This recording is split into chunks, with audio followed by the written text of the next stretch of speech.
बिस्मिल्लाहिर्रहमानिर्रहीम। अस्सलामुअलैकुम। इश्क़े रमज़ान में आपको खुशामदीद कहेंगे। मैं हूँ सीमल हाशमी और मेरे साथ हैं अबू सर भाई। अस्सलाम वालेकुम आप सबको और रमज़ान मुबारक हो। आज दूसरा रोज़ा है, उम्मीद करते हैं कि रोज़ा बड़ा अच्छा गुजरा होगा। इतवार का दिन है, वैसे भी लॉकडाउन है, मेजॉरिटी जो है लॉकडाउन को फॉलो कर रही है। थोड़े से कुछ लोग ऐसे हैं, आज संडे के दिन भी मैंने देखा है लोग वो पकौड़े समोसे लेने के बहाने ना बाहर निकल रहे हैं और ऐसे लग रहा है कि उस तरह से फॉलो नहीं किया जा रहा। तो प्लीज़ हमारा ये मैसेज हमेशा इन दिनों रहेगा क्योंकि ये बहुत ज़रूरी है हमारे लिए, पाकिस्तान के लिए, पाकिस्तानी अवाम के लिए और पूरी दुनिया के लिए। बिल्कुल सही। कोरोना के इन दिनों में हम सबको ना सिर्फ अपना ख्याल रखना है, अपने इर्द गिर्द के लोगों का भी ख्याल रखना है। लॉकडाउन गवर्नमेंट की तरफ से तो अनाउंस किया गया, उसे फॉलो किसने करना है? हम सब ने, आपने और मैंने। मैं बाहर निकलती हूँ ताकि यहाँ पर आकर अपनी जॉब कर सकूँ, आपको इन्फॉर्मेशन प्रोवाइड कर सकूँ। मीडिया का ये बड़ा इंपॉर्टेंट रोल है। लेकिन आप लोग बाहर निकल रहे हैं तो अपने आप से सवाल पूछिए कि क्या ये ज़रूरी है? खास तौर पर रोज़े में तो थोड़ा रिलैक्स करना चाहिए। अगर लॉकडाउन गवर्नमेंट ने अनाउंस किया तो आपको इससे फ़ायदा उठाना चाहिए। घर पे रहकर इबादत करें, अल्लाह ताला को याद करें। और आज का हमारा टॉपिक भी यही रहेगा। एक तरफ तो हकूक़ अल्लाह का जिक्र किया जाता है इस्लाम में, दूसरी तरफ हकूक़ुल इबाद का इम्पॉर्टेंट क्या है, क्या चीज़ ज़्यादा मैटर करती है और किस तरह हम अपने हकूक़ुल इबाद को पूरा कर सकते हैं। इन तमाम सवालों के जवाब आज लेंगे हम। क्योंकि देखें इम्पॉर्टेंट शायद दोनों चीज़ें हैं, लेकिन इसमें ये चीज़ है कि शायद हकूक़ुल्लाह के हमने क्योंकि हमेशा से यही पढ़ा है कि हकूक़ुल्लाह अल्लाह का मामला है आपके साथ, लेकिन हकूक़ुल इबाद है आपका मामला लोगों के साथ। तो लोगों के साथ मामलात बेहतर करें, इसमें अल्लाह ताला जो है वो भी खुश होगा और अल्लाह ताला आपको इसमें माफ़ नहीं कर सकता जब तक हकूक़ुल इबाद जो है आप पूरे नहीं करते हैं। तो ये बहुत ज़रूरी है।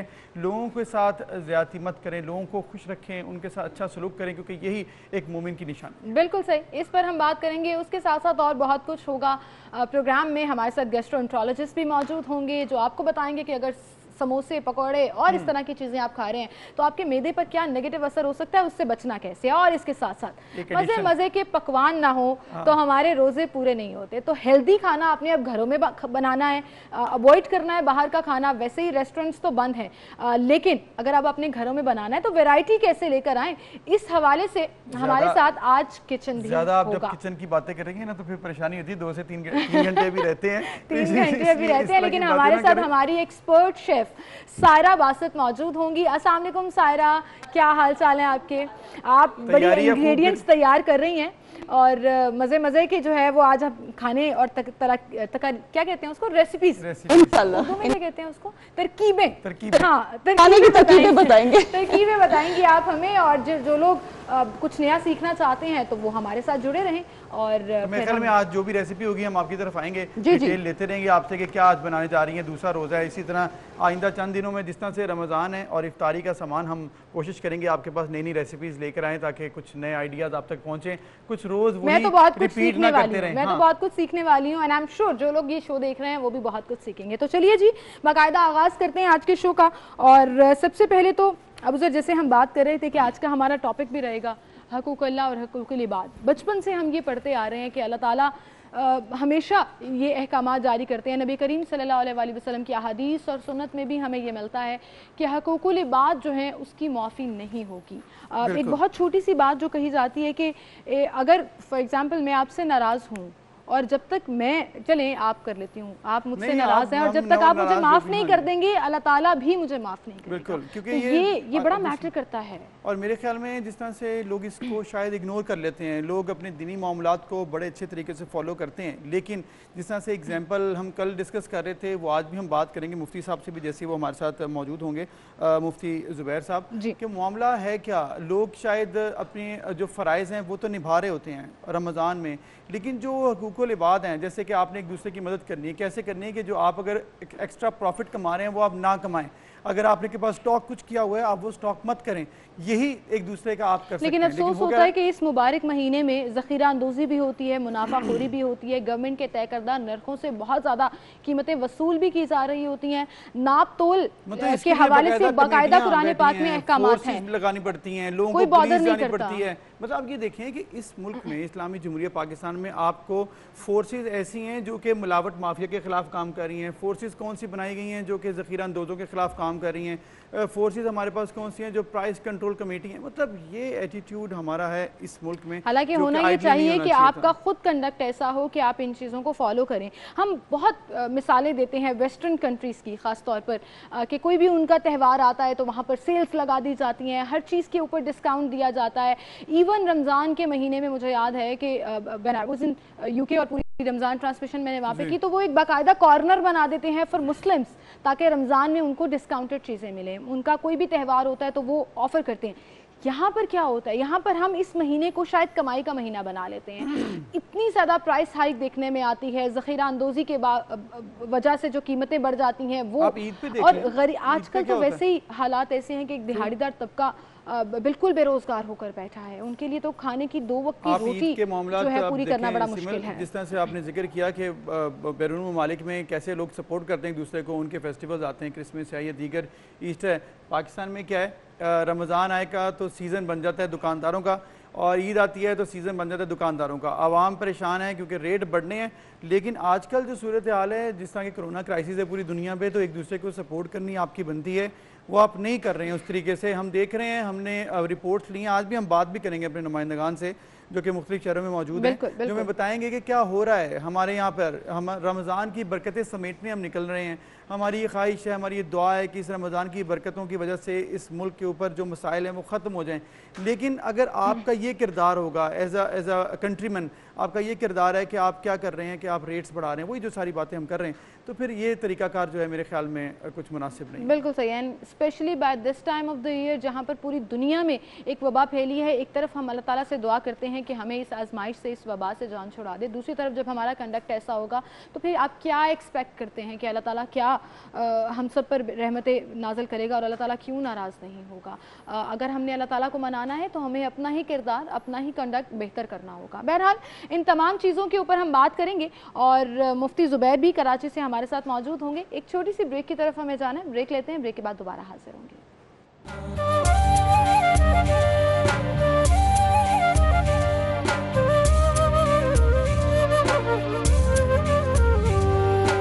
वेलकम बैक, एक बार फिर से आपको खुशामदीद। और हमारे साथ मौजूद हैं सायरा बासित साहिबा और हम मौजूद हैं उनके किचन में। अस्सलाम वालेकुम। वालेकुम सलाम। रमजान बहुत बहुत मुबारक हो। दूर से मैंने आपको सलाम किया था लेकिन अब मैं करीब आ गई हूँ और अबू ज़र को मैं वहीं छोड़ कर आई हूँ कि आप वहीं बैठे और वहीं से बस मौका ही इस किस्म का हो गया है कि दूर दूर से सब एक दूसरे को प्यार सलाम दे रहे हैं। बिल्कुल। आज आप हमें क्या बनाना सिखा रहे हैं? जी, आज बारबेक्यू राइस बन रहे हैं और बड़े ही इजी से होंगे। उनको मैं आपको ऐसे भी बताऊंगी कि आप उसको कैसे हाफ प्रेप करके अपने फ्रीजर में रख दें। अच्छा। और तकरीबन 20 मिनट्स में वो राइस आपके तैयार हो जाएंगे अफ्तार से पहले। बिल्कुल ठीक। और एक बड़ा इजी सा है बन रहा है कैरेमल क्रंच ट्राइफल। अच्छा, ठीक है। तो ये दो चीजें जो हैं वो आप हमें बनाना सिखा रही हैं। तो सबसे पहले हम बारबेक्यू राइस के इंग्रेडिएंट्स की तरफ आ जाते हैं कि आज उसमें बारबेक्यू राइस पे हम पहले तो मैरिनेट कर लेंगे, तभी मैं कही थी कि ये फौरन बन सकता। आपने क्या किया कि चिकन को मैरिनेट किया, चिकन टिक्का मसाला लेके, जीरा, सूखा धनिया, नमक, लाल मिर्च, थोड़ा से अगर आपके घर में है तो सोया सॉस, वरना नाट यूज करें। ठीक है जी। और दही, 1 कप दही। अच्छा। आपने तकरीबन पौना किलो ये चिकन मेरे पास पड़ा है, ये आपने मैरिनेट करके रख लिया। और ये आपने बोनलेस लिया है और ये तकरीबन ऐसे जूलियन कट कर लिया। ठीक है। अब आपने क्या किया कि ये मैरिनेट करके फ्रीजर में रख लिया। ठीक है। अब आपने अफ्तार से कोई तकरीबन घंटा पहले इसको निकाल लिया और फिर चूल्हे पे आपने लहसुन अदरक को थोड़ा सा सौते करना है। 1 प्याज, ये ऑमलेट कट पड़ी है, ये आपने सौते की। चिकन को इस पे पकाया, जितना कम ऑयल लें उतना ही अच्छा है। तकरीबन वैसे हाफ कप जाता है लेकिन क्वार्टर कप में भी काम बन जाएगा, क्योंकि आपकी इम्यूनिटी जो है वो ऑयल ज्यादा यूज करें तो लूज हो जाती है। ठीक है जी। इधर चिकन बन गया, इधर मेरे पास बॉइल्ड राइस पड़े हैं। अक्सर आपके बचे हुए राइस भी होते हैं, तो इसमें जो पुराने राइस है ज्यादा बेहतर है। तो बड़ा आसान सा काम है, लेकिन अगर आपके रात के बचे हुए राइस है तो बेहतरीन हो जाएगा ना। अच्छा। मैं इसीलिए मैंने ये डिश रखी है। तो वो आप राइस ले लें और फिर आपने क्या करना है कि थोड़ा सा लहसुन अदरक लिया, उसको, अब ये राइस की मैं बता रही हूँ, लहसुन अदरक लिया, उसको थोड़ा सा सौते कर लिया और फिर आपने राइस, बॉइल्ड राइस डाले। इसमें मैं एक चिकन क्यूब भी डालती हूँ, उससे बहुत अच्छा टेस्ट आ जाता है। लेकिन अगर आपने नहीं डालना, घर में मौजूद नहीं है तो मत डालें। ठीक है जी। नमक, काली मिर्च, केचप, ये आप अपने टेस्ट के मुताबिक डालेंगे। मैं तकरीबन 3 टेबलस्पून डालूंगी इसमें केचप। और ये चावल बन जाएंगे और इसमें मैंने ये सब्जियां रखी हुई है क्योंकि आजकल इम्यूनिटी का बहुत इशू है, तो बच्चे नहीं खाते, सब इसमें खा लेंगे। ये हमने राइस बनाए, राइस हमने यूं रखे। राइस जब हमारे बन गए, चिकन हमारा बन गया। जब चिकन बन गया तो चिकन को हम कोयले का धुआं दे देंगे। अच्छा। ठीक है, वो आपने मुझे दिखाए बगैर नहीं करनी, क्योंकि वो बड़ा ट्रिकी सा एक सिनेरियो होता है। मैं चाहूंगी कि वो हम चिकन को हम कोयले का धुआं दे देंगे, और जब धुआं दे देंगे तो फिर हम राइस पहले बिछाएंगे, फिर थोड़े से चिकन डालेंगे, फिर राइस डालेंगे और फिर सबसे ऊपर चिकन डालेंगे। ठीक हो गया, और बस ये खा लेंगे। और उसके अलावा आपने कहा था कि आप उसको फ्रीज कर सकते हैं। हाँ, ये कच्चे चिकन करके मैरिनेट करके कितनी देर तक आप रख सकते हैं? जब तक मर्जी। अगर आपके घर में लाइट का कोई इशू नहीं है तो 15 दिन तो बहुत अच्छा रहता है। अच्छा, 15 डेज बहुत, लेकिन मैं ये कहती हूँ कि ज्यादा देर फ्रीजर में चीजें ना ही रखें तो बेटर है।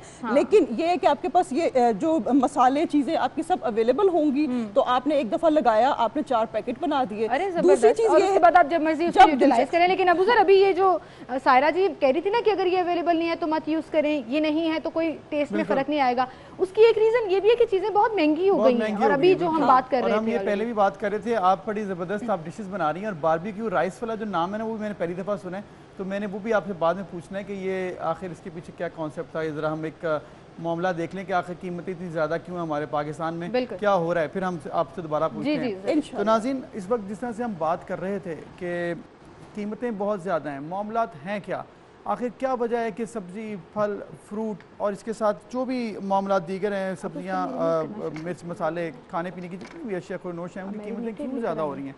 आखिर हम सिर्फ ये कह रहे हैं या वाकई ग्राउंड रियलिटी में है भी आपको दिखाना है कि हो क्या रहा है? तो मुल्तान में हमारे साथ मौजूद हैं इस वक्त अली रियाज, उनसे हम जानते हैं कि सब्ज़ी, फ्रूट और ये सारी जो मामलात हैं इस वक्त क्या हो क्या रहा है हमारी मार्केट्स में। अली रियाज, बताइएगा, इस वक्त आम आदमी की ज़िंदगी पर वैसी बड़ी परेशानियों का इजाफा हो चुका है ये कोरोना की वजह से, फिर कीमतें भी ज़्यादा हैं, रमज़ान है, कीमतों में कमी देखने में नहीं आई, क्या सूरत है, लोगों के क्या रिस्पॉन्स हैं?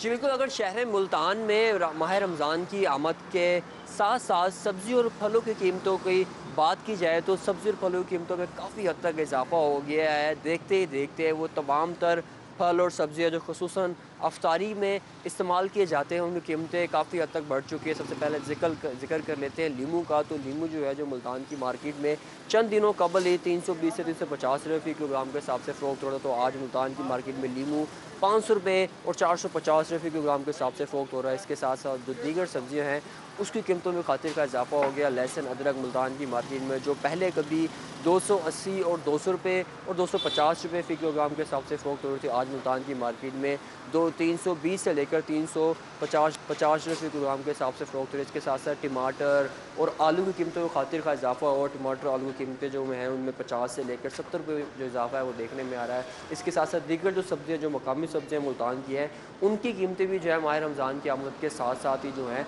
काफ़ी बढ़ गई है। ताहम अगर फलों की बात की जाए तो जैसे ही माह रमज़ान के रोज़ों का आगाज़ हुआ है तो फलों की कीमतों में काफ़ी हद तक इजाफा हो गया है। सबसे पहले जिक्र कर लेते हैं खजूर की।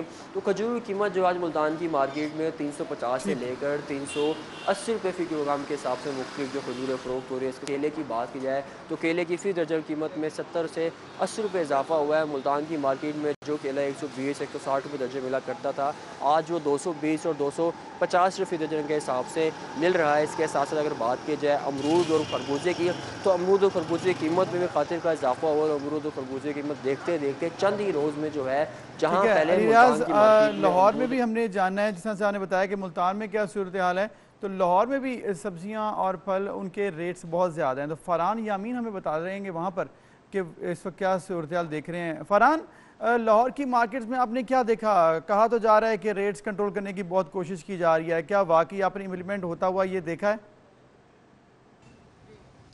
जी बिल्कुल, रमज़ान की आमद के साथ ही सब्ज़ी और फलों की कीमतों को पढ़ रख गए प्राइस कंट्रोल कमेटियाँ और प्राइस कंट्रोल मजिस्ट्रेट, जिनका काम होता है कि जो फलों और सब्जियों की कीमतों में इजाफा है उससे रोका जा सके और सरकारी जो निर्ख नाम है उसके ऊपर मुकम्मल तौर पर अमल दरामद करवाया जा सके। लेकिन देखने में आया है कि कहीं भी प्राइस कंट्रोल कमेटियाँ या प्राइस कंट्रोल मजिस्ट्रेट उस तरह सरगर्म नज़र नहीं आ रहे हैं, और जबकि जो दुकानदार हैं वो हर कोई अपनी मर्ज़ी से अपना सौदा सल्फ बेच रहा है। वो टमाटर जो रमज़ान की आमद से कबल 25 से 30 रुपये फ़ी किलो में बिक रहे थे, इस वक्त 45 से 50 रुपये फ़ी किलो में फ़रोख्त किए जा रहे हैं। इसी तरह जो आलू 30 से 40 रुपये फ़ी किलो में फ़रोख्त हो रहा था रमज़ान की आमद के साथ ही 55 से 60 रुपये में फ़रोख्त किया जा रहा है। लीमू जिनका रेट 200 रुपये फ़ी किलो था रमज़ान की आमद से कबल, इस वक्त इसकी कीमत में 100% इजाफा हुआ है, 400 रुपये फ़ी किलो में फ़रोख्त किया जा रहा है।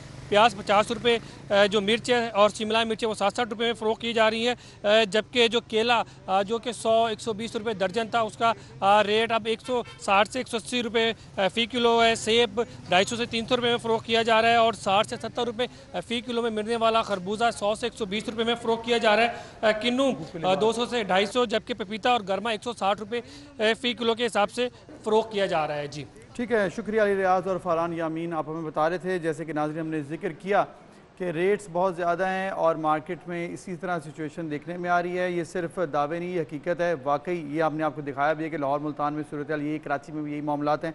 तो हम खुदारा हम यही उम्मीद करते हैं कि ये रेट्स इस तरह से ना बढ़े जाएँ, कम हो, ताकि हमारे मामला बेहतर। गवर्नमेंट मैं कहूँगी एक दफ़ा फिर से फेल होती नज़र आ रही है कि कीमतों को कंट्रोल करने में बुरी तरह नाकाम भी हो रही है। बट लेट्स सी, आज दूसरा रोज़ा था। आई रियली होप कि गवर्नमेंट को इस हवाले से कुछ ख्याल आ जाए और गरीब आवाम का भी वो सोचे। आज शुरू में हमने जैसे डिस्कस किया कि आज का हमारा टॉपिक हकूकुल्लाह और हकूकुल इबाद है। हकूकुल इबाद कितने इंपॉर्टेंट है, इसमें क्या क्या चीज़ें आती हैं। एक तो हम ओवरऑल इन सोसाइटी कंडक्ट के हवाले से बात कर रहे थे, जिसमें ज़ख़ीरा अंदोज़ी, मुनाफाखोरी, और अभी हम आपको अपडेट्स भी दे रहे थे डिफरेंट शहरों से, वो भी तो शामिल हो जाती हैं। लेकिन इसके अलावा आपस में एक दूसरे से सलूक बहुत मैटर करता है। वो हुस्न सलूक भी हो सकता है, वो चाहे पेरेंट्स के साथ है, आपकी औलाद के साथ है, बहन भाइयों के साथ है, दोस्तों के साथ है, वर्क प्लेस पर कॉलीग्स के साथ है। ये तमाम चीज़ें और ये तमाम जो हुस्न सलूक है ये बड़ा मैटर करता है, इवन इस्लाम में भी। बिल्कुल, तो ये सारा मामला बड़ा इंपॉर्टेंट है। तो मुफ्ती ज़ुबैर साहब हमारे साथ होंगे ब्रेक के बाद, उनसे हम जानेंगे कि आखिर इस्लाम में फ़राइज़ तो हैं, लेकिन हुकूकुल इबाद जो हैं वो कितना इम्पॉर्टेंट है, उसके लिए क्या करना चाहिए हमें और किस तरह से अपने मामलात को बेहतर करना चाहिए, इस पर बात करेंगे उनके साथ एक ब्रेक के बाद।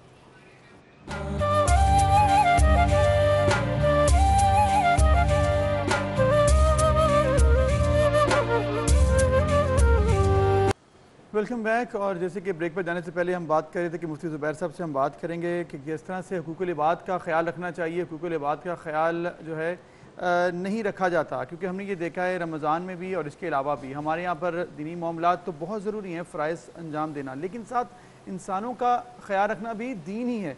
तो ये हमने जानना है कि ये वाकई किस तरह से इस पर इम्प्लीमेंट किया जाए। और हम हमेशा ये बात करते हैं कि इस्लाम ह्यूमैनिटी सिखाता है, इंसान को किस तरह से बिहेव करना है, ज़िंदगी कैसे गुजारनी है, ये इस्लाम सिखाता है। इतना प्यारा मज़हब है हमारा, फिर हम क्यों इन तमाम तालीमात से दूर होते जा रहे हैं, इस पर हम बात करेंगे। हमारे साथ मुफ्ती ज़ुबैर साहब मौजूद हैं।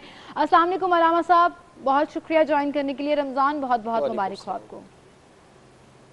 खैर मुफ्ती साहब, जिस तरह से हम जिक्र कर रहे हैं हुकूकुल इबाद का, आज हमारा मौजू है, रमज़ान है, तो हुकूकुल इबाद उस तरह से हम देखते हैं कि रमज़ान में या इसके अलावा भी ईद हो, कोई और हमारे इस तरह से कोई फंक्शन आता है, इवेंट आता है, उसमें भी देखते हैं, अदरवाइज़ भी देखते हैं, लोग एक दूसरे का उस तरह से ख्याल नहीं रखते हुकूकुल इबाद का।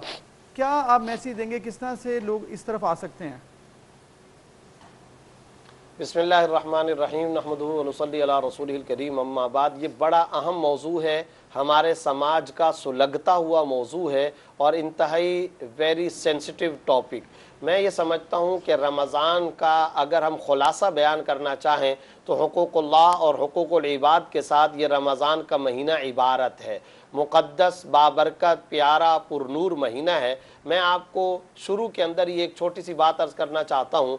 सलमान फ़ारसी रज़ी अल्लाह ताला अन्हु का एक खुतबा आप सल्लल्लाहु अलैहि वसल्लम ने कुतुब अहादीस के अंदर जो बयान फरमाया, उस खुतबे के अंदर चंद अल्फाज जो हुकूकुल इबाद से मुताल्लिक़ है, आप उसके ऊपर गौर कर लीजिए। 29 शाबान है, आप सल्लल्लाहु अलैहि वसल्लम ने सहाबा को जमा करके खुतबा इरशाद फरमाया और रमज़ान की फजीलत बयान करते हुए यूँ इरशाद फरमाया, या अय्युहन्नास क़द अज़ल्लकुम अलैकुम शहरुन अज़ीम, ए लोगो बड़ी अज़मतों वाला महीना तुम पर साया फगन होने वाला है। अब शुरू में ये इरशाद फरमाया, ये वो महीना है कि जिसके दिन के रोज़े को अल्लाह ने फ़र्ज़ और रात के क़याम को सुन्नत करार दिया। इसमें एक रात ऐसी है जिसकी इबादत को अल्लाह ने 1000 महीनों से ज़्यादा अफजल करार दिया।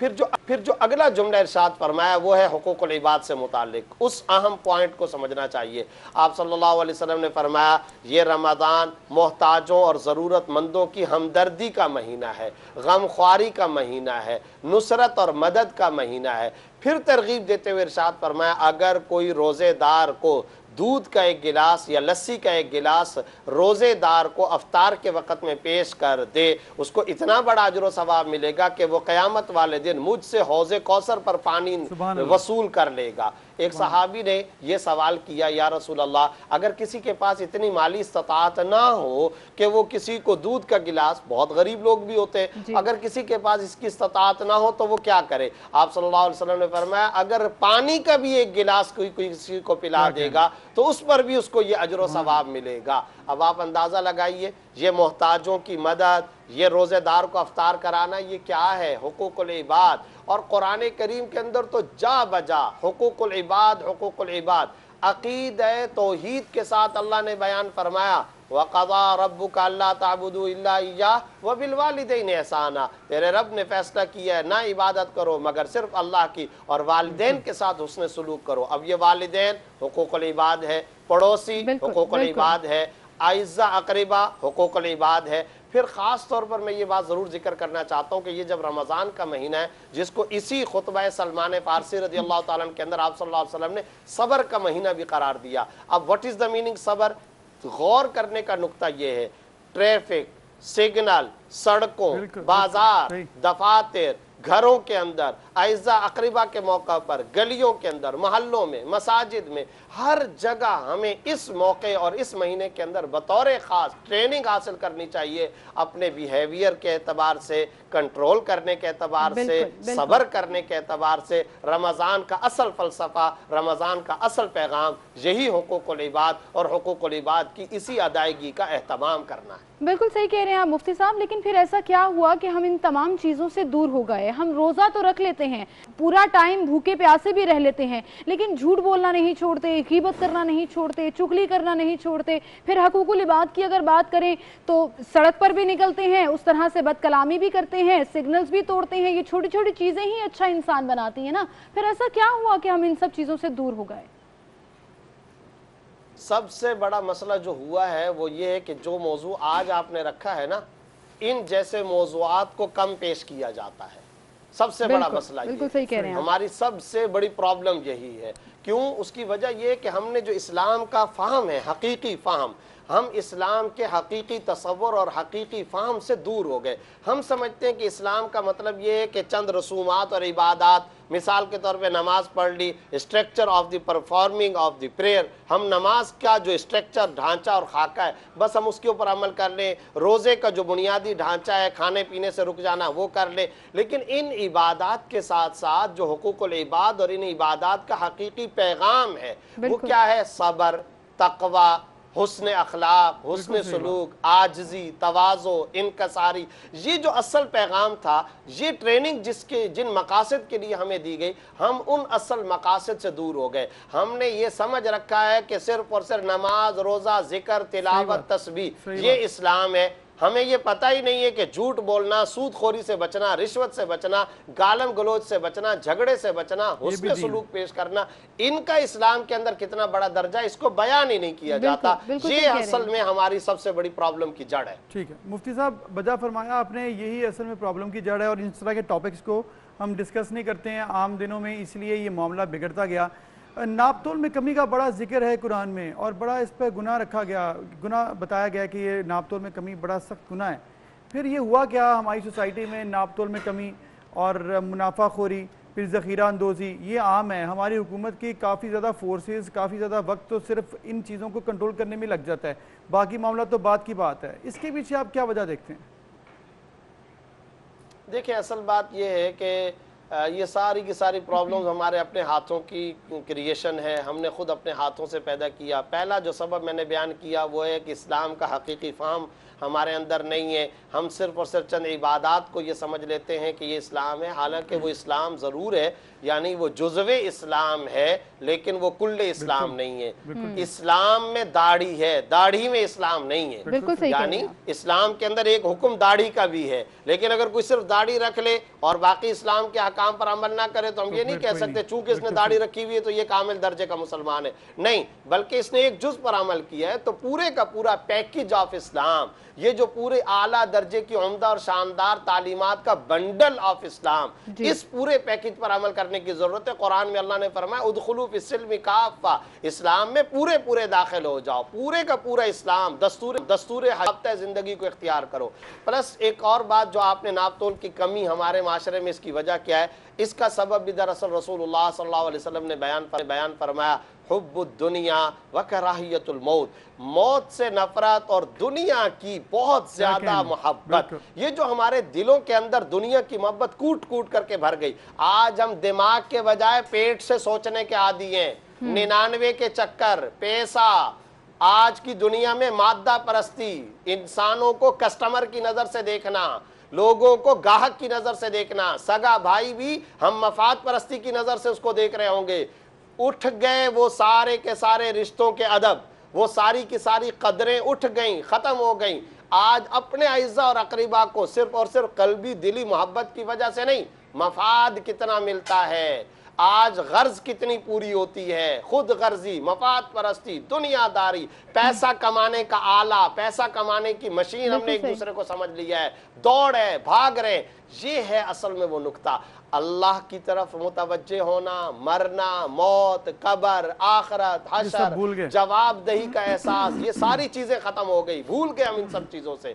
तो मैं ये समझता हूं कि अच्छा, इसमें एक बहुत बड़ी बात जिस पर मैं आपकी तायीद लेना चाहूंगा वो ये कि हमारे जो स्टेक होल्डर हैं उनके अंदर भी एक बड़ी कमी है। वो क्या, हमने आए दिन ये काम करना शुरू किया हुआ है, आप ये खबरें सुनते रहते हैं, कुरान करीम की फलां सूरत को आज करिकुलम से और निसाब तालीम से निकाल दो, आज फलां सूरत को निकाल दो, आज फलां सूरत से। अरे भाई, कुरान करीम से फिरकावारियत नहीं पैदा होती, फिरकावारियत खत्म होती है। कुरान करीम आला तालीम देने वाली किताब है, कुरान करीम से खौफ खुदा आएगा। आज स्कूलों से, यूनिवर्सिटियों से, कॉलेजों से हम ये कह रहे हैं इस्लामिक हीरोज को निकाल दो, हम ये कह रहे हैं कुरान की सूरतों को निकाल दो, हदीसों को निकाल दो। कहाँ जा रहे हैं हम बैसियत कौम? तो मेंबर को, वालिदैन को, एक अलग बहस है, लेकिन जाहिर है कि ये वो तमाम फैक्टर्स हैं जो मिलकर हमें एक अच्छा मुसलमान, एक अच्छा इंसान नहीं बनने देते। पूरी दुनिया में जब भी हम इस्लाम की बात करते हैं, ये वो रिलीजन है जो हमें इंसानियत सिखाता है, लेकिन यहाँ पर हम मुसलमान ही इंसान बनना भूल गए हैं। हम इतने जजमेंटल हो जाते हैं कि खुद अपना कंडक्ट नहीं देख रहे, लेकिन सामने वाले की नमाज में वो सजदा कैसे कर रहा है वो भी हमें बॉदर कर रहा होता है। तो ये सारी चीजें हम कैसे अपनी जिंदगी से निकाल सकते हैं? ये तो एक सोसाइटी का हिस्सा बन गया। फॉर एग्जाम्पल, बहुत से ऐसे गुनाह होंगे, बहुत सी ऐसी चीजें होंगी जो मैं करती होंगी, मैं ठीक करना चाहती हूँ, लेकिन उसका तरीकेकार मुझे समझ नहीं आता। क्या तरीकेकार हो कि हम वापस अपने उस रास्ते की तरफ आ जाएं? असल बात यह है कि तमाम स्टेक होल्डर को अपनी अपनी जिम्मेदारी अदा करनी होगी और इस मसूलियत और अहम जिम्मेदारी की तरफ आना होगा। मसलन मैं इसमें एक फैक्टर जिक्र कर देता हूँ। क्या रियासत मदीना का हमने नारा लगाया, लेकिन रियासत मदीना के बुनियादी खद्दो खाल, उसका स्ट्रक्चर, उसका ढांचा, क्या हम उसकी तरफ भी आए हैं? क्या हमने स्कूलों के निसाब तालीम का, क्या हमने यूनिवर्सिटी और कॉलेजों के निसाब तालीम का जायज़ा लिया है? क्या आपको पंजाब टेक्स्ट बुक बोर्ड, कभी सिंध टेक्स्ट बुक बोर्ड से ये खबरें मिलती हैं या नहीं मिलती? कायदे आज़म मोहम्मद अली जना मरहूम, उसका चैप्टर निकाला जा रहा है। अफवाज पाकिस्तान के शोहदा हीरोज़, उनका तस्करा निकाल दो। अल्लामा इकबाल का तस्करा निकाल दो। आगे बढ़ते हुए हज़रत फ़ातिमा ज़हरा रज़ी अल्लाह ताला अन्हा, हज़रत अली, हज़रत उमर रज़ी अल्लाह ताला, हज़रत अबू बकर सिद्दीक़ रज़ी अल्लाह ताला का तस्करा निकाल दो, कुरान की सूरतें निकाल दो। ये हम इस्लाम के साथ किस तरह का बिहेवियर रख रहे हैं? हमारी बुनियाद तो इन्हीं चीज़ों से थी ना। हमारे असल इस्लामिक हीरोज तो यही थे, हमको नई नस्ल को तो यही चीज़ें पढ़ानी थी। कुरान करीम के अंदर जब मैंने ये आयत आपके सामने पढ़ी, वक़ज़ा रब्बुका अल्ला ताबुदू इल्ला इय्याहु व बिल वालिदैनि एहसाना, अक़ीदा तौहीद के साथ वालिदैन के साथ उसने सलूक, आजिज़ी के परों को वालिदैन के सामने झुका के रखो, उफ तक मत बोलो, अपने वालिदैन के सामने ऊंचे लबो लहजे के साथ तुम्हारी गुफ्तगू नहीं होनी चाहिए, साउंड लाउडली नहीं होना चाहिए। ये कुरान है, कुरान की आयतें। जब आप इनको करिकुलम से, निसाब तालीम से निकालते चले जाएंगे तो नई नस्ल ने ये बातें सुनी ही नहीं होंगी। जब नहीं सुनी, कॉन्फिडेंस के नाम पर वो बेअदबी कर रहे होंगे।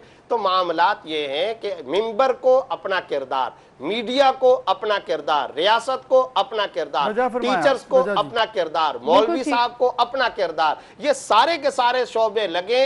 आप माशरे में अखलाकी इमरजेंसी नाफिज करें, तब जाकर के कुछ मामले के अंदर सुधार की तरफ आपने यूज किया। इखलाकी इमरजेंसी नाफिज करनी होगी हमें, और ऑब्वियसली अगर हम जब तक हम इखलाक में बेहतर नहीं होते तो हम एक अच्छा इंसान और इसके साथ एक मोमिन हम नहीं बन सकते। जिक्र अगर हम करें इसी से रिलेटेड, आजकल जो कोरोना क्राइसिस है उसकी वजह से बहुत से लोगों के मईशत पर बड़ा बुरा असर पड़ा है, हालात बड़े ख़राब हो गए हैं। पहले तो दस्तरखान लगाए जाते थे, इसके साथ एक दूसरे की हेल्प की जाती थी, रमज़ान आता था तो लोगों की उम्मीदें दूसरों से बढ़ जाती हैं कि एक दूसरे की मदद की जाएगी। लेकिन अब आपके सामने हालात बहुत लोगों के ख़राब हैं। अब जो मुलाजमीन हैं उनके हुकूक भी हैं, जो मालिकान हैं, फिर जो कुछ ऐसे मुखियर हज़रात हैं वो उस तरह से सपोर्ट पूरी तरह नहीं कर पा रहे। दिल उनका है लेकिन शायद हालात इजाज़त नहीं देते। ऐसे में क्या किया जा सकता है, एक दूसरे की हेल्प कैसे करें, किस तरह से मैनेज करें, क्योंकि हालात सभी के इस वक्त ख़राब होते जा रहे हैं। आप बहुत अहम बात की तरफ लेकर के गए और मैं आपका शुक्रिया अदा करता हूँ। अल्लाह आपको जज़ाए खैर अता फरमाए। कोरोना वायरस की वजह से इस वक्त हमारे मुल्क के अंदर बेशुमार मसाइल पैदा हो गए और हम कोरोना वायरस से बचाव की एहतियाती और तिब्बी तदाबीर पर हुकूमत वक़्त का साथ दे रहे हैं। कैंपेन की शक्ल के अंदर बार बार ये कह रहे हैं कि तमाम तर एहतियाती तदाबीर को इख्तियार करें, हिफ्ज़ान सेहत के उसूलों को इख्तियार करें, और इन तदाबीर को इख्तियार करना इस्लाम और शरीयत का भी तकादा है, बुनियादी तौर पर कुरान और सुन्नत की भी तालीम है। लेकिन मैं इसके साथ साथ जब हम रियासत से बात करते हैं और जब हम इस सारी सूरत हाल पे, तो याद रखिए कोरोना प्लस भूख, ये बहुत बड़ा चैलेंज हमारे सामने आ चुका है। कोरोना की वजह से बंडल ऑफ द चैलेंजेस का हमें सामना करना पड़ रहा है। मैं यहाँ पर एक बात जरूर जिक्र करना चाहता हूँ, कराची के ताजिरों की इस वक्त जो सूरत हाल है, मैंने अपनी 37-38 साल जिंदगी में कराची के ताजिर को इतना परेशान नहीं देखा। दुकानें बंद हो गई, नौकरों और मुलाजिमों को सीने पे पत्थर रख करके वो निकाल रहे हैं, और उन दुकानों, फैक्ट्रियों और कारखानों से मुलाजिमीन और मजदूर आंखों में आंसू भरते हुए निकल करके जा रहे हैं। कल मुझे रेंजर के एक अफसर ने बताया कि हमने किसी दुकानों को कुछ बंद करवा रहे थे, कुछ ताजिर दुकानदार रोते हुए आ गए, साहब हम क्या करें, हमारे घर में बच्चे, हम भीख नहीं मांग सकते। कराची का वो तबका जो 70% रेवेन्यू पाकिस्तान को देता था, और कराची की वो सड़कें जहां हम अफ्तार के आला दर्जे के लोगों को सखावत के मनाजिर देखा करते थे, लोगों को देने वाले आज बेगर बनने की तरफ जा रहे हैं। चूजर बेगर बनने की तरफ जा रहा है। नाने शबीना के मोहताज हो गए। ताजिरों के मसाइल के हल की तरफ रियासत को तवज्जो देनी चाहिए। बिल्कुल सही कह रहे हैं आप, रियासत को तवज्जो देनी चाहिए, लेकिन आप भी बेहतर तौर पर समझते हैं कि ये हालात पूरी दुनिया में ऐसे हैं कि जहां पर लोग जो है वो अपने बेरोजगार हो रहे हैं, अपने कारोबार से जो है वो पीछे हट रहे हैं। तो ये सिचुएशन तो मौजूद है। अब ऐसे में हमारे पास एक बहुत पॉजिटिव रास्ता दुआ का है कि हम दुआ कर सकते हैं कि अल्लाह ताला ये आजमाइश हम सब के लिए आसान फरमाए। बहुत शुक्रिया मुफ्ती साहब, आप हमारे साथ मौजूद थे। और जैसे कि उन्होंने कहा है, बजा फरमाया, हमारे सबका एक दूसरे का जो है वो काम है कि एक दूसरे की मदद करें। इसी तरह हुकूमत ने कुछ पॉलिसी बनाई जिससे हम जिक्र कर रहे थे, सिविल के काम वक्त की SOPs फॉलो करने की। अब मामला ये हुआ कि 5 बजे का वक्त दिया गया है, लेकिन रोज़े की इफ्तारी के लिए जब 5 बजे का अगर आप दुकानों को वक्त देंगे तो फिर किस तरह से लोग आएंगे? 5 बजे तो लोग जानते हैं घर से इफ्तारी का सामान लेने के पकौड़े समोसे आप कैसे जाके 5 बजे से पहले रख लें, किस तरह से मैनेज करें? वैसे इफ्तारी का टाइम 6:30 बजे के करीब ऑब्वियसली डिफरेंट शहरों में डिफरेंट है, और ये 7 बजे तक भी जाएगा। लेकिन अभी जो पकौड़े और समोसे लगाने वाले हैं उनका क्या कहना है वो आपको सुनवाते हैं। हमारे साथ साउद भट्ट मौजूद हैं जो एक दुकानदार के साथ हैं। साउद, बताइएगा, आप उनसे बात करिएगा और बताइएगा कि वो क्या कहना चाहते हैं इस हवाले से। जी बिल्कुल, इस वक्त मैं टाउनशिप बाज़ार के अंदर मौजूद हूँ। आज दूसरा रमज़ानुल मुबारक है। समोसे और पकौड़ों की दुकानें तो खुली हुई हैं, लेकिन रश बिल्कुल ना होने के बराबर है। इक्का दुक्का कस्टमर्स यहाँ पर आ रहे हैं ख़रीदारी करने के लिए, जिससे दुकानदार शदीद परेशान है कि जो मटीरियल है, जो चीज़ इस्तेमाल हो रही है इसको बनाने में, उसके पैसे भी पता नहीं पूरे होते हैं या नहीं, क्योंकि जो ख़रीदारों की तादाद है वो बहुत कम है। दुकानदार मौजूद है, उनसे बात करते हैं। जनाब, आज दूसरा रमज़ानुल मुबारक है, दुकान आपने खोली हुई है, क्या मसला है? कस्टमर्स बहुत कम है, क्या वजूहात हैं? कोरोना की वजह से सारा मसला है, क्या इस पे कहेंगे? ये सर कोरोना की वजह से है, और दूसरा ये कि हम इस टाइम तैयारी करते हैं तो फ्राई हम इतने समोसे करते हैं कि हमारे समोसे पूरे नहीं होते। अब ये हाल है कि हम फारिग खड़े हैं, ना कोई कस्टमर है, ना कोई बंदे नज़र आ रहे हैं, तो बड़ा मसला बना हुआ है। हुकूमत से ये दरख्वास्त है कि ये थोड़ा सा टाइम बढ़ा दें, मगरिब तक कर दें, ताकि हम अपना काम कर सकें। अच्छा, आपकी दुकानें 5 बजे बंद हो जाती हैं, इस वजह से आपको ज़्यादा मसला है? जी 5 बजे बंद हो जाती हैं, और वही काम का टाइम होता है और बाद में बहुत टेंशन होती है। जी बिल्कुल, जैसा कि आपने सुना, हुकूमत पंजाब से ये अपील कर रहे हैं कि हमारा जो टाइम है ख़रीदो फ़रोख्त का वो 5 बजे रखा गया है, तो इसके अगर टाइम को बढ़ा दिया जाए और अफ्तारी के वक्त तक ले जाएं तो इनका कारोबार कदरे बेहतर हो सकता है। इनका कहना है कि अमूमन ये होता था कि 4 बजे के बाद यहाँ पर पैकिंग के लिए बंदे पूरे नहीं होते थे और एक रश का समा होता था, लेकिन मौजूदा हालात की वजह से कारोबार शदीद मुतासिर है। अगर हुकूमत इसके टाइम को थोड़ा एक्सटेंड कर देती है तो इनका कारोबार शायद कुछ बेहतरी की तरफ जा सकता है। बिल्कुल सही कह रहे हैं आप साउथ, बहुत शुक्रिया आपका, लाहौर से आप हमें अपडेट कर रहे थे। And I think government need to revisit their policies, कि कुछ इस तरह से पॉलिसीज़ बनाएं कि किसी का भी नुकसान ना हो, चाहे दुकानदार का हो, ग्राहकों को भी फैसिलिटीज़ मिलें। और ये जो टाइम बाउंड है, ये टाइम अगर आप थोड़ा सा मैनेज कर लें तो दोनों के लिए बेहतर हो सकता है। बिल्कुल, और इसके साथ हमें ये भी देखना होगा कि एसओपी जो बनाए जाते हैं वो लोगों की आसानी के लिए बनाए जा रहे हैं वो इसलिए नहीं बनाए जा रहे कि उसके लिए लोगों की उल्टा प्रॉब्लम शुरू हो जाए। बिल्कुल सही कह रहे हैं। और इसके साथ साथ हमें किचन की अपडेट्स भी लेनी है। सायरा जी, बड़े मज़े की चीज़ें जो हैं वो बनाई जा रही हैं, लेकिन आपसे तरकीब हमने पूछना ज़रूरी है, कोई टिप हम छोड़ेंगे नहीं। फिलहाल हमें जाना है एक ब्रेक की तरफ, ब्रेक के बाद हेडलाइंस जानिएगा, फिर दोबारा हाजिर होंगे आपकी खिदमत में, हमारे साथ रहिए।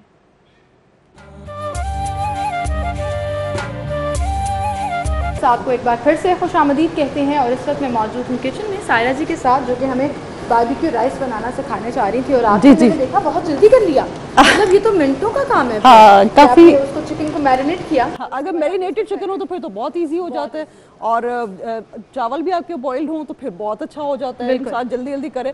तो उसमें मैं कहना चाहूँगी आप टाइम मैनेजमेंट का जरूर ध्यान रखें। हाँ। मैं जब किचन में एंटर होती हूँ तो मैंने घड़ी देखी हुई होती है और मैंने हर टाइम के लिए, हर चीज़ के लिए टाइम रखा होता है। अच्छा, तो मैंने उसके अंदर, वो टाइम के अंदर अंदर वो काम करना होता है। बिल्कुल सही। अगर मैं ना घड़ी देखूँ साथ साथ तो मेरा काम शायद फिर वो टाइम लंबा हो जाए। अच्छा, अब हमने इसको फ्राई कर लिया। जी। अब इसके लिए हमारा नेक्स्ट स्टेप क्या? अब हमने इधर ये चावल है जो कि आपने वेजिटेबल्स के साथ ऑलरेडी कुक, मैंने इसमें लहसुन, अदरक, ऑयल और साथ में चिकन क्यूब डाला था। ठीक है, और फिर उसके बाद इसमें केचप डाली है और सोया सॉस डाली है और मैंने सारा मिक्स कर लिया। ये चावल हमारे बन चुके हैं, इधर ये चिकन भी बन गया है और अब हम इसको 2 लेयरिंग कर लेंगे प्लेट में ही। ठीक है, 2 तरह से लेयरिंग, हाँ 2 तरह से लेयरिंग कर लेंगे।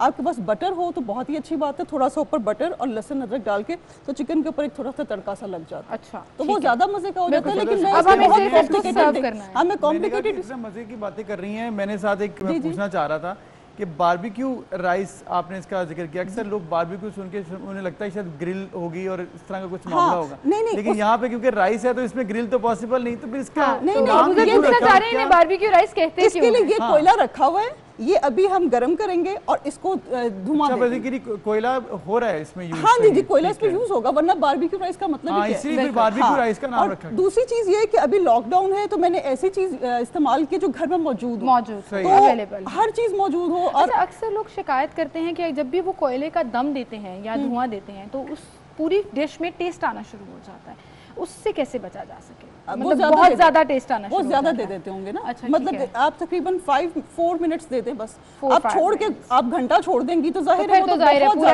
एक निवाले में उसका टेस्ट आना शुरू। लेकिन 5 मिनट्स इज गुड एनफ। और फिर ऊपर कवर कर दें, हम कोयला गरम करेंगे और ऊपर कोई एल्युमिनियम फॉइल रखेंगे, उसके ऊपर थोड़ा सा ऑयल डालेंगे कोयले के ऊपर और फिर कवर कर देंगे। 5 मिनट्स कर देंगे और फिर बस लेयरिंग कर देंगे। तो अब चावल और इसको मिक्स करने के बाद हम दम देंगे या अभी देंगे? नहीं, चिकन को मैं खाली दूंगी कोयले का दम।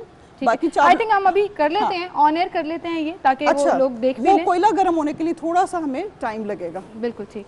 ये हम इस तरह से कोयला रखते हैं। ठीक है जी, ये थोड़ा सा जब गर्म होगा तो हम क्या करेंगे, कोई भी आप चीज ले सकती हैं। मेरे पास अभी इधर बंद गोभी पड़ी है, मैं बंद गोभी रख दूंगी थोड़ी सी इधर। अच्छा, कोई भी चीज ब्रेड का पीस ले सकती हैं, लेकिन उसमें ब्रेड का एक टेस्ट आ जाता है खाने में, इसलिए मैं वो नहीं लेती। अच्छा, अक्सर लोग फॉइल पेपर के अंदर भी रख लेते हैं। हाँ, लेकिन फॉइल पेपर अगेन फिर अब आजकल जो मौसम बना हुआ है, फॉइल पेपर थोड़ा सा सेहत के लिए नुकसानदेह है। बिल्कुल ठीक। तो वो कोशिश करें कि जब आप नॉर्मल खाना घर में बना रहे हैं तो वो चीजें ना यूज करें घर में पड़ी। जैसे देखिए आपने ऑर्गेनिक, हाँ ये ऑर्गेनिक चीज है ना, चलो इसका टेस्ट ही आएगा ना, लेकिन वो आपकी सेहत के लिए नुकसानदेह नहीं होगा। ठीक है ना, वो बस सिर्फ इतनी सी बात है, बाकी तो ये अभी हल्का सा इसको हो गया है। बिल्कुल ठीक, ये देखिए, और अब हमने इसको इसके ऊपर रख दिया। अब उधर आई होप कि खुशबू आपको वहां तक पहुंच रही होगी, मुझे तो यहाँ पे काफी आ जाएगी और बड़ा ज़बरदस्त मुझे एक्सपेक्ट मैं कर रहा हूँ, क्योंकि बारबेक्यू राइस का टेस्ट कैसा होगा, क्योंकि बारबेक्यू वैसे तो बड़ा मजे का होता है, राइस के साथ मिलके अब उम्मीद करते हैं अब ये हम इसको कवर कर देंगे, धुआं निकलना शुरू हो गया जी। अब मैं इसको कवर कर दूंगी, तकरीबन 5 मिनट्स रखूंगी और फिर उसके बाद डिश आउट करूंगी। बिल्कुल सही। और डिजर्ट भी आपने ऑलमोस्ट उसकी तैयारी भी मुकम्मल की है, तो हम जरा उस तरफ भी आ जाते हैं। हाँ जी, डिजर्ट का अभी थोड़ा सा काम रहता है। इसमें क्या था कि केक में बेक करके लाई थी घर से, ठीक है। ये वेनिला स्पॉन्ज केक होता है जो कि आपको नॉर्मली मार्केट में भी आराम से मिल जाता है, लेकिन जिनको बेकिंग आती है वो अपने घर में करें।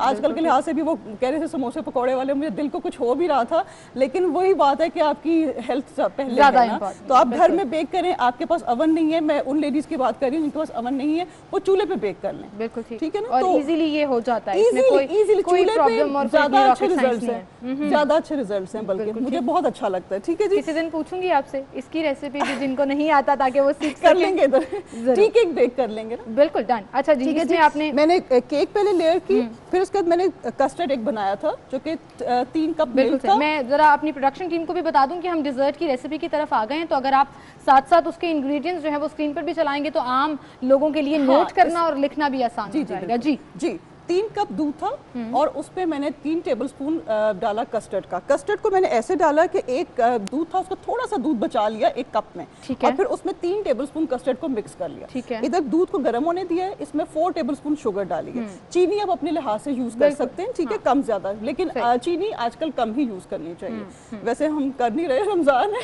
रमजान में तो वैसे चीनी कम यूज नहीं होती, मशरूबात में भी होती है, डिजर्ट खाने का भी दिल करता है। लेकिन ये भी होता है ना, रमजान में लोग मीठा ज्यादा खाना शुरू कर देते हैं, तो इसलिए थोड़ा सा ऐसा भी आप कुछ आइडियाज लेके आइएगा कि ज्यादा मीठा ना हो वो, और फिर भी हमारा जो लेकिन आई थिंक अब जो लोग मीठा शौक से खाते हैं ना, उन्होंने अपना शुगर लेवल मेंटेन रखना होता है। वो शुगर लेवल से मेरी मुराद मेडिकल शुगर लेवल नहीं है, वो टेस्ट वाइज आपको वो अपना टेस्ट पूरा रखना है। हाँ, उसके लिए ये ना कि आप थोड़ी वॉक कर लें। मैं ये कहती हूँ, उधर मीठा खाया उधर वॉक की, तो अपना कर लिया। अच्छा जी, हमने कस्टर्ड बना लिया। कस्टर्ड जब ठंडा हो गया तो मैंने इसमें 1 कप क्रीम का ऐड किया। ठीक है जी, अगेन वही बात है कि क्रीम से इसका टेस्ट बहुत अच्छा हो जाएगा, लेकिन अब बाजार जाना आना, आप अपने हस्बैंड या भाई को खतरे में ना डालें। अगर वो बाजार आपके पास क्रीम नहीं है तो आप क्रीम के बगैर कर लें, लेकिन टेस्ट में फर्क आएगा। ठीक है जी, क्रीम अच्छा मैं यही से कंटिन्यू करूंगी, क्रीम डालनी है या नहीं डालनी है ये आपके ऊपर इंटायरली डिपेंड करता है कि घर पे अगर है तो आप इस्तेमाल कर लें, अदरवाइज कोई ज़रूरी नहीं है। अच्छा, हम तो किचन में स्टूडियो के अंदर आपको चीज़ें बनाना सिखा रहे हैं, लेकिन स्टिल लोग बाहर भी जाते हैं और देखते हैं कि वहाँ पर चीज़ें बन रही हैं या नहीं बन रही हैं। समोसे पकौड़ों की खासतौर पर बात होती है।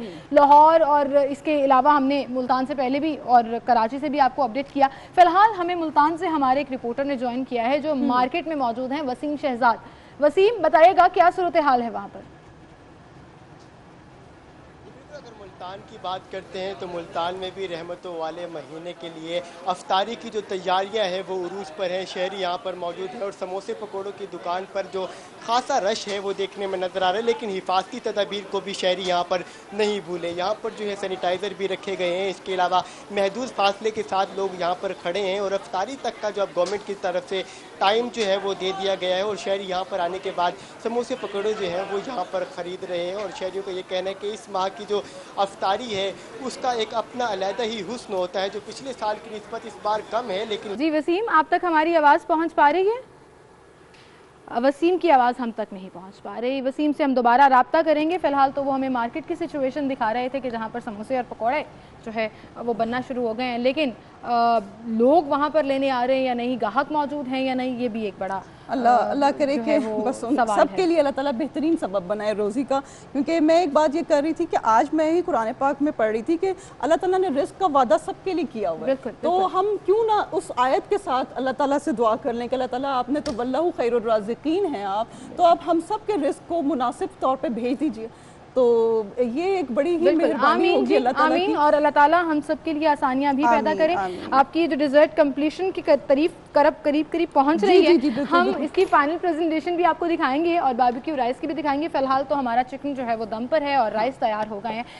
अभी हमें चलना है एक ब्रेक की तरफ। अब उधर ब्रेक ले लेते हैं, लेकिन ये सब खाने के बाद जब गेस्ट्रो सिस्टम खराब होता है ना, आपका मैदा का अक्सर ये भारी हो होता जाता है है, कि इतना मजे का खाना खाने के बाद और फिर ज्यादा खाने के बाद आपका स्टमक जो है वो खराब हो जाता है और कई लोगों को एसिडिटी का बड़ा प्रॉब्लम होता है। तो इसके लिए मेडिकल ओपिनियन बड़ा जरूरी होता है। तो ब्रेक के बाद हमारे साथ गैस्ट्रोएंटरोलॉजिस्ट मौजूद होंगे, आपने कहीं नहीं जाना, हमारे साथ रहिए।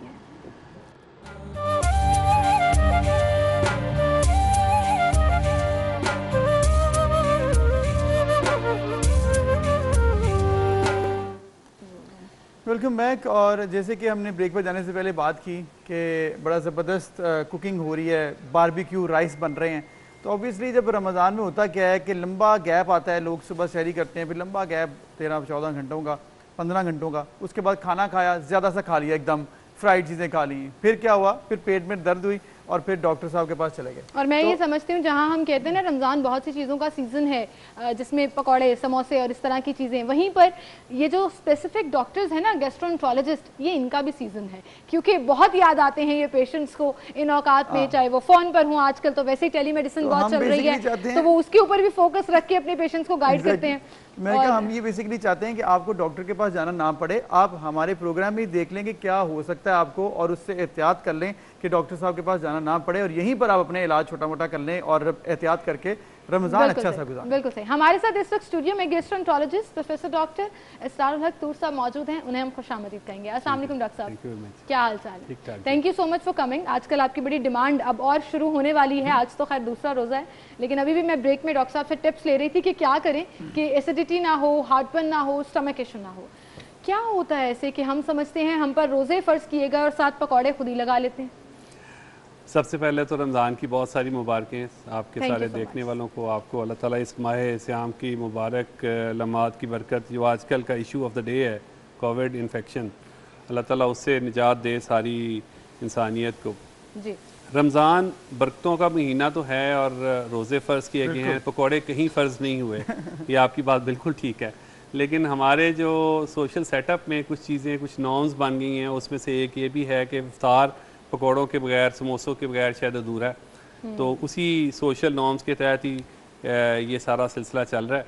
लेकिन रमज़ान की मुनासबत से, इफ्तार की मुनासबत से सबसे अहम चीज़ ये है कि ये फूड फेस्टिवल नहीं है। मैं हमेशा से ये कहता हूँ कि इसको अगर आप फूड फेस्टिवल के तौर पे लेंगे तो रमज़ान की असल रूह से हम दूर हो जाएंगे और बहुत मुमकिन है कि इस ओवर ईटिंग के नतीजे में हम कुछ कीमती लम्हात अपनी बीमारी के सिलसिले में गवा के इसकी बरकत से महरूम हो जाएं, क्योंकि अगर कोई बंदा बीमार हो जाता है, पेट ख़राब हो जाता है, तो उसके 1 से 2 रोज़े अगर ख़राब हो जाते हैं या रोज़े की हालत में वो इस काबिल नहीं रहता कि दूसरी इबादत कर सके, तो वो फिर असल रूह से दूर हो जाता है। तो इसलिए बहुत ज़रूरी है आम हालात में भी और रमज़ान में भी, और सबसे बढ़ के ये कि मौसम गर्मा के रमज़ान है, रोज़े हैं जिसपे चीज़ों के ख़राब होने का चांस बढ़ जाता है।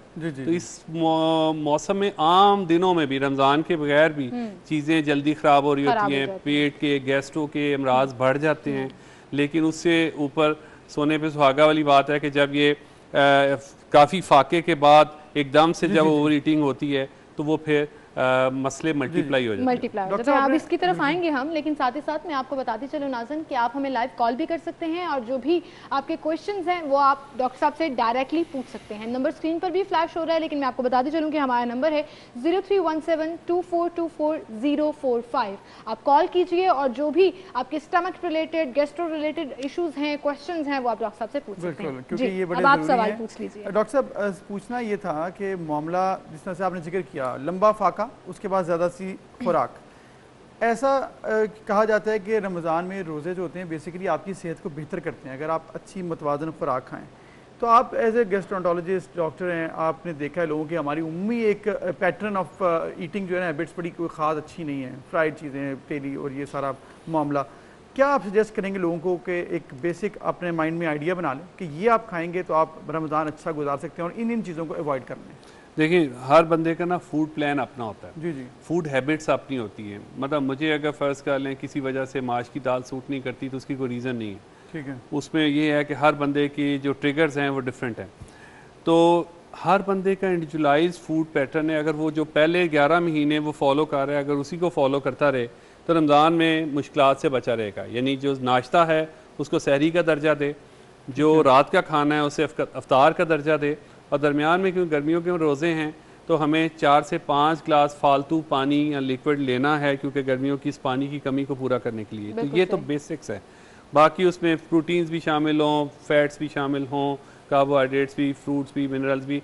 तो बैलेंस डाइट फार्मूला जो 11 महीने के लिए है वही रमज़ान के लिए बिल्कुल सही है। उसमें 2-3 स्पेशल चीज़ें आ जाती हैं कि रमज़ान में जब लंबे फाके के बाद जल्दबाजी में खाना, नंबर 1, कुछ ऐसे पकवान खाना जो रूटीन में 11 महीने नहीं खाए जाते। बिल्कुल ठीक है। तीसरे नंबर पे उन खानों के वो इंग्रेडिएंट्स जो रूटीन में इस्तेमाल नहीं हो रहे होते और बाज़ औक़ात बाज़ार से भी आ रहे होते हैं, तो उनकी हाइजीनिक इश्यूज़ कि अगर बाहर से आ रहा है तो वही रूटीन के पकौड़े जो शायद घर में बना के 2 खाने से कोई मसला नहीं हो, लेकिन बाज़ार से अगर आएंगे तो हो सकता है कि वो उसमें कुछ ऐसी चीज़ें शामिल हों जो पेट को ख़राब करने का मौजब हो। तो कहने का मतलब ये कि एक तो कंटेंट है, एक उसकी तैयारी के मराहल हैं और एक उसकी क्वांटिटी है और दूसरा उजलत में खाना है। तो ये सारे जब चीज़ें मिक्सअप होती हैं एंड रिजल्ट वो बैलेंस ट्रिप हो जाता है जो कि हेल्दी फूड हैबिट्स। जो फूड पैटर्न आपका है उसको अगर आप फॉलो करें, छोटा मोटा आप कर लें तो कोई बात नहीं, लेकिन आप ओवरऑल पूरा महीना अगर आप उसी पैटर्न पे रहेंगे तो वो ऑब्वियसली आपके मैदे के लिए भारी भी हो जाएगा। हमारे साथ हमारी पहली कॉलर मौजूद है सियालकोट से, मिसेस वसीम। अस्सलाम वालेकुम। वालेकुम सलाम जी, मेरी तरफ से आप सबको रमजान मुबारक। आपको भी बहुत मुबारक जी। क्या सवाल पूछना चाहेंगे आप? जी मैं ये पूछना चाह रही हूँ कि जो गैस्ट्रिक इशू होता है, ठीक है, रमजान में स्पेशली, अपना एक्सपीरियंस बताऊंगी कि मुझे लगता है कि मेरा हार्ट रेट उससे ना, यानी दिल की तरफ बाकायदा फील आती है। बीपी भी नॉर्मल है, सब कुछ ठीक है, लेकिन तो मुझे बहुत बहुत ब्लोटिंग कह लें तो उसका कोई हल बताएं। ब्लोटिंग, हार्टबर्न होता है और दिल की धड़कन बहुत है। Thank you so much for calling जी। सीने की जलन, खाना गले की तरफ आना, पेट का फूलापन का एहसास होना, ये सारी वो चीज़ें हैं जो ओवर स्ट्रेस स्टमक की निशानी है, चाहे वो गैस से भरा हुआ हो, चाहे फूड से, चाहे पानी से। बिल्कुल ठीक। जब खाना कोई ग़िज़ा खट्टा पानी गले की तरफ वापस आता महसूस हो रहा है तो उसकी स्टमक की कैपेसिटी के हिसाब से अगर उसको हमने जल्द रफ्तारी में तेज़ी के साथ भरने की कोशिश की है तो आगे जाने की बजाय वो एक रफ्तार से आगे जाता है, वापस गले की तरफ आता है। एक तो ये सूरत है कि ओवर ईटिंग इसकी बड़ी वजह है। दूसरा, बाज़ लोगों को उसके अलावा भी एक बीमारी होती है जिसको गर्ड कहते हैं। उसमें ये होता है कि मैदे और आंतों में, खुराक की नाली और मैदे के दरमियान एक गेट लगा होता है, वो गेट लीकी हो जाता है, उसमें एक तरफ की ट्रैफिक जाने की बजाय दोनों तरफ की ट्रैफिक आ जा रही होती है। तो उससे वो लीकी गेट की वजह से बाज़ औक़ात टेंडेंसी वापस आने की, गले की तरफ खुराक आने की बढ़ जाती है। तो इस सूरत हाल में खाना रात का जल्दी खाएं, सोने से 2 घंटे पहले। खाना खाते फ़ौरन लेटे नहीं, झुके नहीं, नमाज खाली पेट पढ़ें, तकिया वाली साइड ऊंची रखें और खाने के साथ लिक्विड कम लें। जो ज़ाहिर अफ्तार के बाद 15 घंटे के फाके के बाद जब आपने लेना है, ठीक है, तो अफ्तार करें खजूर के साथ, थोड़ा मशरूब के साथ, वक्फा डालें। बिल्कुल। आई थिंक इफ्तारी में जो फौरन शरबत की तरफ चले जाते हैं और बहुत ज्यादा पीना शुरू कर देते हैं और फिर पकौड़ों की तरफ आते हैं, वो अवॉइड करना चाहिए। सही कह रहे हैं आप। तीसरी दफा पकौड़ों का जिक्र हो गया। तो उसमें यह है कि जब आप मुझे बहुत पसंद है, जब आप मना करते हैं ना तो मेरे दिल को कुछ होता है कि मैं कैसे मना बिल्कुल नहीं कर, मना बिल्कुल नहीं कर, मिक्स कर लिए लोगों ने खाने का। उसमें यह है कि मगरिब की नमाज पढ़े और उसके बाद घंटे 2 के बाद खाना खाएं और खाने के बाद 1 से 2 घंटे के बाद चाहे 2 गिलास पानी पी लें। ठीक है, फिर गैप ले लें तो उससे बेहतरी होती है। स्मॉल फ्रीक्वेंट मील के तहत जो अफ्तार और सहर के दरमियान वक्फे से पानी पीते रहे, एकदम से ना पिए। डॉक्टर साहब बिल्कुल आपने सही फरमाया कि गैप लेना है। एक और कॉलर हमारे साथ हैं, फजल हुसैन साहब रावलपिंडी से, उनसे भी हम जान लेते हैं कि क्या उनके इस हवाले से सवालात हैं। जी फजल साहब, सवाल कीजिएगा। अस्सलाम वालेकुम। वालेकुम सलाम जनाब मोहतरम। अर्ज़िया कि मेरी मिसेज हैं, उनकी एज है तकरीबन 50 ईयर, तो इनके जोड़ों में भी दर्द रहता है और गोडों में, कमर में शदीद दर्द रहता है। तो अभी रमज़ान में थोड़ा किस चीज़ के एहतियात किया जाए कि अल्लाह इनको आराम वफाका दे दी। फजल साहब thank you so much for calling. लेकिन आपको हम बताते चलें कि आज का हमारा टॉपिक मैदे से रिलेटेड है। गैस्ट्रोएंटरोलॉजिस्ट हैं हमारे साथ और नहीं, उनके सवाल का जवाब यही है कि अमराज़े जोड़ों की जो दवाइयाँ हैं वो अगर वो 11 महीने ले रहे हैं और रेगुलर ले रहे हैं तो उसके सफिशेंटली कंट्रोल हो जाती है जोड़ों की तकलीफ और सोजिश। बाज़ का जोड़ों की दवाई खाने से मैदा अपसेट हो जाता है। जी। तो शायद ये वजह है कि फाका करने से प्लस जोड़ों की वो दवाई जो 11 महीने शायद कुछ नहीं कह रही थी, फाका करने से वो मैदे पे असरात ले आती है। उसका इफ़ेक्ट यही है कि रमज़ान की तैयारी रमज़ान से पहले करें, ख़ास तौर पे 2 से 3 हफ्ते पहले डॉक्टर से मिलकर अपनी दवाइयों की एडजस्टमेंट करें, उन्हें ख्वाहिश का इज़हार करें कि आप रोज़ा रखना चाहते हैं, फिर वो आपको कैटेगराइज करेंगे या आप हाई रिस्क हैं, रख सकते हैं, या ये प्रिकॉशन करने के बाद रख सकते हैं। तो उसमें यही है कि मैदे की दवाई की थोड़ी सी एडजस्टमेंट के साथ जोड़ों के मरीज़ बड़ी आसानी के साथ रोज़ा रख सकते हैं, बड़ी आसानी से रोज़ा रख सकते हैं, लेकिन मेडिसिन एडजस्ट करानी पड़ती है। ये जोड़ों के लिए भी होता है, ये शुगर के पेशेंट के लिए भी कहा जाता है स्पेशली। अच्छा, एक और कॉलर है हमारे साथ, मोहम्मद कबीर हैं। अस्सलाम वालेकुम जी। जी वालेकुम सलाम जी कबीर साहब, क्या सवाल पूछना चाहेंगे आप? जी, अभी मसला ये है कि मेरी एज 22 है और मुझे 3 साल से ना मसला है इसका मैदे का। ठीक है। मसला क्या है आपको, मतलब होता क्या है? ये है कि मेरे मैदे में ना सोज पड़ जाती है और जलन बहुत ज्यादा होती है। ठीक है, ठीक है। और रमजान में आप कैसे एहतियात देखिए, करेंगे? उसमें ये है कि सीने की जलन अगेन वही उसी तरह का मसला है जिसमें खाना तेजाबियत गले की तरफ बड़ी यंग एज है, 22 साल के, 3 साल से मसला है, मतलब कुछ फैमिली का मसला होगा या इसमें ये होता है जी कि वजन एक बड़ी वजह है। ओवरवेट लोगों में सीने की जलन होने का रुझान बढ़ जाता है। दूसरे नंबर पे ये है कि पेन किलर्स का इस्तेमाल हमारा बहुत बड़ा मसला है, क्योंकि गुर्दों के फेलियर के अलावा मैदे के मसाइल की बड़ी वजह पेन किलर्स का बेजा इस्तेमाल है। और आपको पता है कि ओवर द काउंटर और बाज़ का जनरल स्टोर्स पे भी हमारी पेन किलर्स आसानी के साथ मिल जाती हैं विदाउट प्रिस्क्रिप्शन। तो वो जो लोग एक दफ़ा डॉक्टर साहब लिखते हैं 5 दिन के लिए किसी खास पट्टे की दर्द के लिए दवाई, तो वो उसको आराम आ जाता है और उसके बाद वो कई साल तक वो खाता रहता है, वो हमारी फैमिली मेडिसिन बन जाती है विदाउट सुपरविजन। और 2 लोगों को बता भी रहा होता है कि शायद इससे फ़ायदा होता है। तो उस तरह लंबे अरसे तक खाने से स्टमक की इंटरनल लाइनिंग पे ज़ख्म हो जाता है, सोजिश हो जाती है। और तीसरे बहुत कॉमन है हमारे यहाँ फूड ओरिएंटेड एक इन्फेक्शन है, हेलिकोबैक्टर पायलोराई। उसको भी हम यही समझते हैं कि ये मैदे में जलन और वरम का बायस बनता है। बाद सूरतों में खून की उल्टी, काले पखानों का वजह भी वही जरासीम होता है और अल्सर की कैफियत भी कर सकता है। तो बाकायदा मुआयना, सिम्टम एनालिसिस, कुछ थोड़े बहुत टेस्ट और उसके बाद उसका ट्रीटमेंट, बहुत इफेक्टिव दवाइयाँ। मतलब पर्सन टू पर्सन ये सारा कुछ वेरी करता है, किसी की क्या वजह है, किसी की और वजह हो सकती है। तो बेसिकली पैटर्न्स हैं, एज है, फैमिली हिस्ट्री है, बड़े मसले हैं। और डॉक्टर साहब इसको बिल्कुल अग्री भी करेंगे कि सेल्फ मेडिकेशन की तरफ मत जाइए, वो चाहे पेन किलर्स हैं, वो चाहे स्टमक रिलेटेड इश्यूज की मेडिसिन हैं। प्लीज़ खुदारा डॉक्टर्स मौजूद हैं, उनकी सजेशंस जो हैं वो मैटर करती हैं, उनकी प्रिस्क्रिप्शंस मैटर करती हैं, और ये बड़ा इंपॉर्टेंट भी हो जाता है। एनीवेज जी, will keep on taking your calls और बहुत सी और भी चीज़ें हैं जो डिस्कस करेंगे। एक छोटी सी ब्रेक लेनी है, फिर हाजिर होंगे।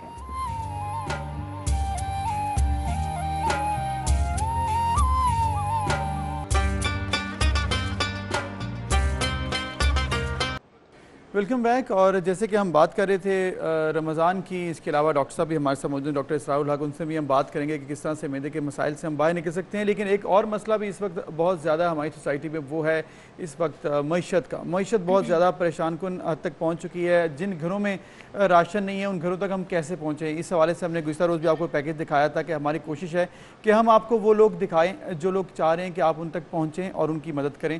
तो ये हमारी कोशिश होगी पूरा रमज़ान कि हम आपको ऐसी फैमिली से मिलवाएं ताकि आप अगर उनकी मदद करना चाहें तो कर सकें। हमारे रिपोर्टर अली रज़ा से कराची की एक फैमिली ने कांटेक्ट किया मोहम्मद रज़ा से, और उन्होंने क्या कहा, किस तरह वो चाहते हैं कि उनकी मदद हो सके, आपको दिखाते हैं। किसको जाके अपनी परेशानी सुनाए। जी बिल्कुल, कोरोना वायरस की बाइस जहां हर शहरी परेशान है, वहां एक तबका ऐसा है जो काफ़ी कस्मा पुरसी की हालत में है। और इस वक्त मैं इब्राहिम हैदरी के एक इलाके में मौजूद हूं। ये पूरी जो है माईगीरों की बस्ती है। यहाँ पर जब देखेंगे तो काफ़ी मुश्किलात नज़र आएंगी। इसके अलावा जब से ये कोरोना वायरस हुआ है, लॉकडाउन हुआ है, ख़ुसूसन जो ये तबका है जो रोज़ कमाता है, रोज़ खाता है, उनको काफ़ी मुश्किलात का सामना करना पड़ रहा है। एक ऐसे ही एक घर में मैं मौजूद हूँ। यहाँ पर भी हालत कुछ अच्छी नहीं है। यहाँ पर कोई कमाने वाला भी नहीं है। इनसे फैमिली से हम बात करते हैं, इनकी परेशानियाँ दिखाते हैं कि लोग कितनी परेशानी से यहाँ पर रह रहे हैं, और कोई सरकारी सतह पर कोई भी नुमाइंदा यहाँ पर नहीं आया। जो मुख्तलिफ NGOs हैं, जो मुकीर हजरात हैं, वो अपनी मदद आपके तहत इनकी जो है मदद कर रहे हैं। एक फैमिली से इनसे बात करते हैं, जानते हैं इनकी परेशानी। जी, अपना नाम पहले बताइएगा आप। रहमा। आपको क्या परेशानी है, कितने अफराद हैं, ये एक कमरे में आप लोग रह रहे हैं? हमारे यहाँ 8 अफराद है, बहुत परेशानी से हम यहाँ रहना। हमारे पास घर नहीं है, दुकान कोई नहीं है, अब्बू नहीं है, भाई नहीं है, बस हम ऐसे गुर्बत की ज़िंदगी गुजार रहे हैं यहाँ पे। जैसे वैसे ज़िंदगी गुजर जाएगी। एक दिन खाते हैं तो 3-4 दिन हमें भूखा रहना पड़ता है। हम किसको जाके अपनी परेशानी सुनाए, कोई हमारा मदद नहीं करता यहाँ पे। बस एक नानी, वो भी बीमार है, हमें कौन चलाएगा।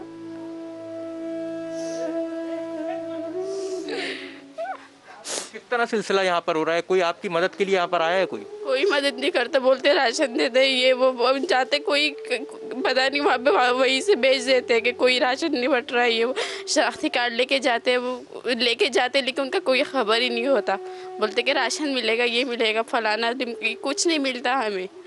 जो जिसको मिलते उन्हें मिलते रहते, जो हमें नहीं मिलता। लेकिन हम यहीं पर घर पे बैठे रहते हैं। हम पहले अब्बू चला रहते थे, अब अब्बू का इंतकाल, हमारे पास घर नहीं है, हम यहीं पे आके गुजारा कर रहे हैं। रिश्तेदार कोई हमेशा किसी ने हमें सहारा नहीं दिया, बस हम नानी के आके गुजारा करते हैं अपना।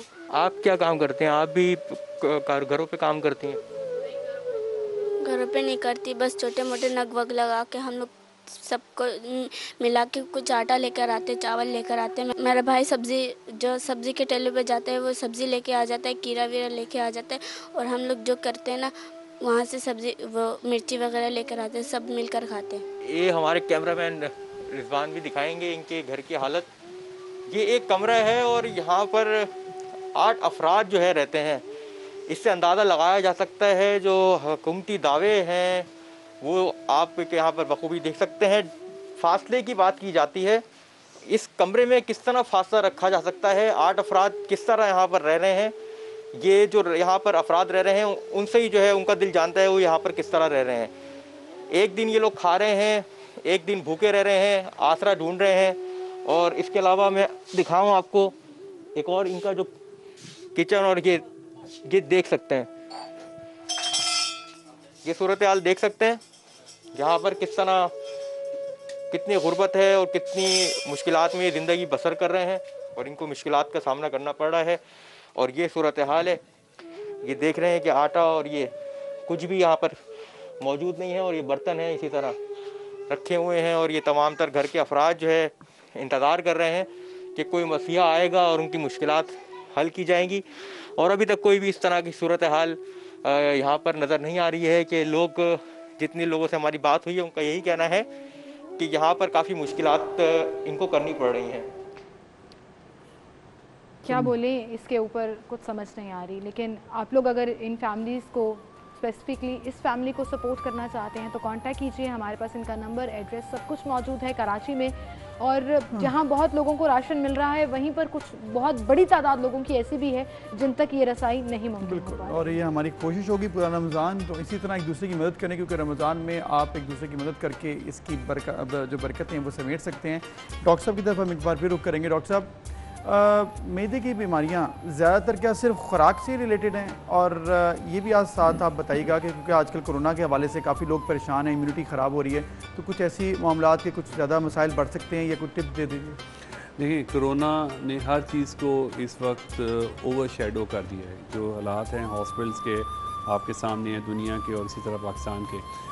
कोरोना का जहाँ बेसिकली तो फ्लू लाइक इलनेस है और सांस की नाली नाक के ज़रिए से जरासीम अंदर जाता है और जिस्म के फेफड़ों में को मुतासिर करता है। 10 से 15% लोग ऐसे हैं जो मैदे और आंतों के मुतालिक मामलात के साथ भी कोरोना के साथ प्रेजेंट हो रहे हैं, यानी वाटरी डायरिया उसकी एक प्रेजेंटेशन हो सकती है। दूसरा, हमारे यहाँ मौसम गर्मा की सौगात और गंदा पानी, गंदी ग़िज़ा और जल्दी खाना ख़राब होने के हालात के तहत हेपेटाइटिस ए, ई और जिसे उर्फ़ में पीला यरकान कहते हैं, टाइफाइड मौसम गर्मा के ख़ास मसलों में से है।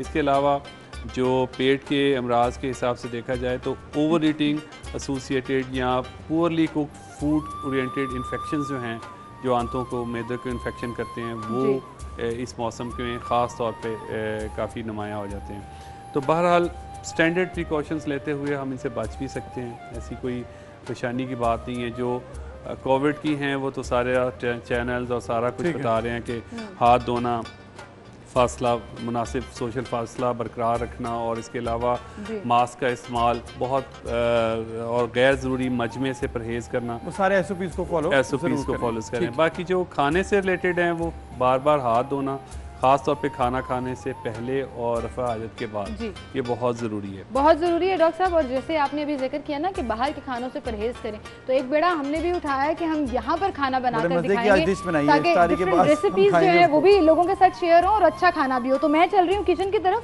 Thank you so much for joining in, क्योंकि आपने इतनी सारी जो इन्फॉर्मेशन दी है ना वो हमें हेल्दी रहने में बहुत हेल्प करेगी। और मैं जा रही हूँ जी किचन की तरफ, और सायरा जी हमारे साथ मौजूद हैं। और एक बड़ी जबरदस्त जी सायरा जी, आप बना चुकी हैं बारबेक्यू राइस, कंप्लीट हो गया। अरे ज़बरदस्त, मैं ज़रा उठाकर दिखाऊं, इतने मज़े से इन्होंने प्रेजेंटेशन भी की है।